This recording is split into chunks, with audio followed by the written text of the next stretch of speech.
Ray, who is a farmer in the town of Dryden and raises horses.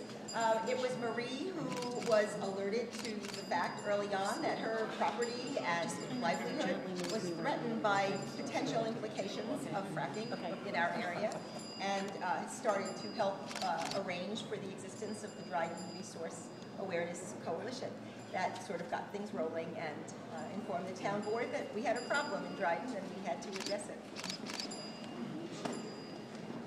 Maybe if you could step over here, then you'll be. I can't see They can see you. That's okay.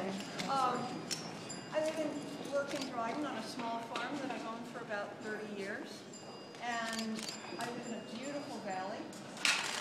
But in 2008, I signed a lease on my farm, and I signed that lease because on that day in May, I was told by the landman who'd been chasing us for about 8 or 9 months that signing the lease was my last best opportunity to control what happened on my land.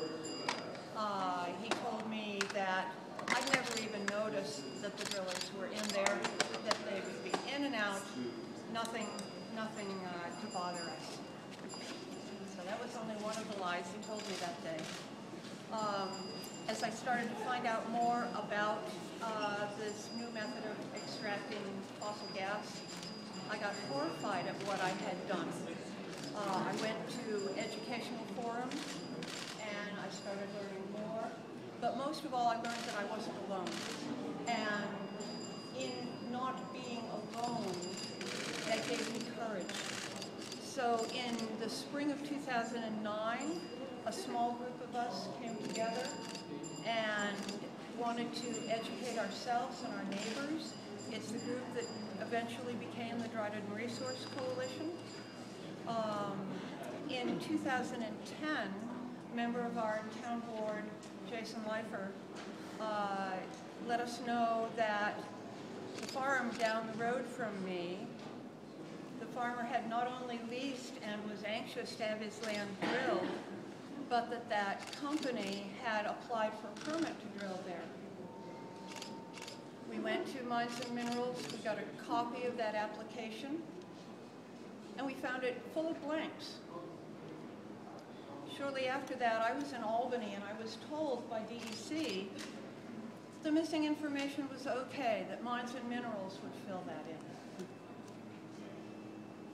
in. In 2010, we learned that a nearby town, Ulysses, New York, was mounting a petition to ask their town board to ban gas drilling.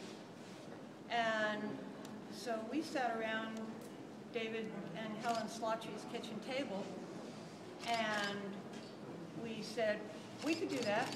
We could get a petition going. So we did. We wrote a petition, we gathered town maps, we gathered voter lists, and we went out, except that it was November. And then it was Thanksgiving and Christmas holidays and winter. And we went out separately and in pairs. We knocked on the doors of our friends and of strangers. We got to know our neighbors. We found that about 75% of the people that we talked to were anxious to sign the petition, asking the town board to protect them from heavy industry.